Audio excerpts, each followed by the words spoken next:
Audio Jungle. Audio Jungle. Audio Jungle. Audio Jungle. Halo semuanya, perkenalkan saya Moherul Abidin dari Program Studi Hubungan Internasional Universitas Wahid Hasyim Semarang. Nah, kali ini nih kita akan membahas tentang apa itu teori realisme dalam hubungan internasional. Anak-anak HI ini pasti udah pada tahu ya apa itu teori realisme dalam hubungan internasional. Baik, langsung saja kita akan bahas sekarang. Nah, dalam hubungan internasional itu sendiri banyak sekali teori-teori yang kita pelajari. Di antaranya ada teori realisme, ada liberalisme, konstruktivisme, dan lain sebagainya. Tapi pada kali ini kita akan membahas satu fokus saja yaitu teori realisme.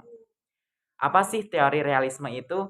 Jadi teori realisme itu adalah salah satu teori yang dominan. Gimana sih maksudnya dari dominan itu sendiri? Nah, teori realisme ini adalah teori yang paling dulu dan juga banyak pengikut.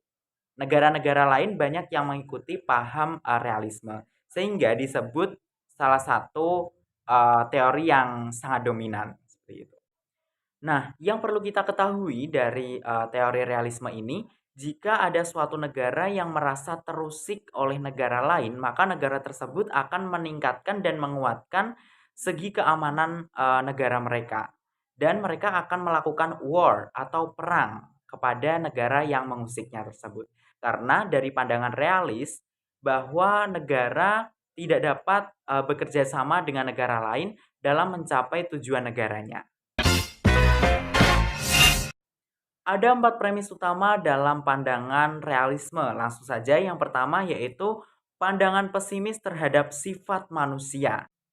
Premis yang pertama yaitu ada pandangan pesimis terhadap sifat manusia. Teori realisme menganggap semua manusia memiliki sifat yang egois, rakus, serakah, mementingkan diri sendiri.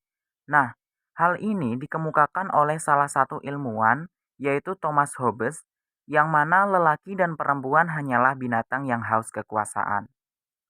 Realisme menentang konsep utopianisme. Konsep yang mana manusia dapat bekerja sama untuk mencapai kedamaian dunia dan manusia dapat collapse security untuk keamanan dunia. Konkretisasi dari premis yang pertama dapat kita lihat dari kegagalan terbentuknya Liga Bangsa-Bangsa dan kegagalan Liga Bangsa-Bangsa dalam mencegah terjadinya Perang Dunia Kedua. Nah, dapat dilihat ada Liga Bangsa-Bangsa kok masih ada perang? Berarti ada gagal dong. Nah, dapat dikatakan premis ini kuat pada masanya. Yang kedua, realisme beranggapan bahwa hanya state-lah sebagai aktor utama dan dominan. Premis yang kedua yaitu realis hanya mengakui negara sebagai aktor utama dan dominan. Realis tidak terlalu mengakui aktor-aktor lain seperti NGO, IGO, MNC, atau individu. Karena realis menganggap selain aktor state, mereka tidak memberikan kontribusi yang banyak dalam proses interaksi internasional. Nah, negara dianggap sama sifatnya dengan manusia yang mana mementingkan dirinya sendiri. Yang ketiga, pandangan realisme bahwa dunia bersifat anarki. Premis yang ketiga yaitu pandangan bahwa dunia bersifat anarki. Nah, anarki yang dimaksud adalah tidak ada entitas atau keberadaan yang dapat mengontrol wewenang negara. Maka, negara bebas untuk aktif dan bergerak kemana aja tanpa ada yang membatasi mereka untuk berperilaku. Maka dari itu, negara akan berlomba-lomba untuk memenuhi kepentingannya dalam dunia internasional.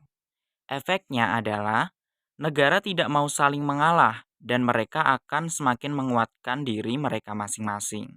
Contohnya nih, ada negara India dan juga Pakistan saling menaikkan anggaran dan membuat senjata. Nah, inilah yang disebut balance of power untuk melindungi negara masing-masing supaya tidak diserang. Dan yang terakhir yaitu yang keempat adalah berkonsentrasi pada security issue dan power. Premis yang keempat atau yang terakhir yaitu berkonsentrasi pada security issue dan power. Realisme memandang bahwa isu yang dominan adalah isu keamanan. Isu yang lain seperti isu ekonomi, sosial, dan lain sebagainya itu tidak dianggap memberi kontribusi yang signifikan dalam pandangan realisme. Jadi, mereka akan meningkatkan keamanan ketika mereka merasa terusik dan mereka akan melakukan sendiri karena realisme tidak bisa bekerja sama. Setiap negara memiliki RAPBN untuk anggaran senjata negara masing-masing dalam hal keamanan negara.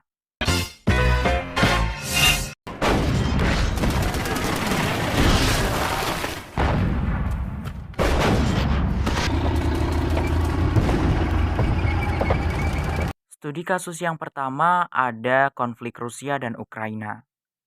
Rusia menganggap bahwa di dunia yang bersifat anarki dan untuk keamanan negaranya dan kepentingan negara, maka Rusia harus menyerang Ukraina karena Ukraina ingin bergabung ke NATO. Yang mana jika Ukraina berhasil bergabung ke NATO, maka itu adalah suatu ancaman yang besar bagi Rusia. Jadi, Rusia beranggapan tidak bisa diselesaikan dengan cara kerjasama, maka Rusia segera menguasai Ukraina sebelum bergabung ke NATO. Studi kasus yang kedua yaitu ada Korea Selatan dan Korea Utara, yang mana Korea Utara dan Korea Selatan terjadi perang saudara karena adanya dua ideologi yang berbeda, yang dipelopori oleh Amerika Serikat dan Uni Soviet pada masa itu. Sehingga keduanya membuat pemerintahan masing-masing, kemudian dibawa ke meja PBB, dan pada akhirnya PBB hanya mengakui pemerintahan Korea Selatan. Sejak saat itu, Korea Utara tidak terima dan menyerang Korea Selatan, sehingga keduanya memperkuat militer mereka supaya balance of power. Dan pada saat itu, mereka hanya bertindak bahwa perang dan ideologi realis yang tepat mereka gunakan saat itu. Nah, seperti itulah penjelasan tentang teori realisme dalam hubungan internasional. Saya Mohairul Abidin. Terima kasih.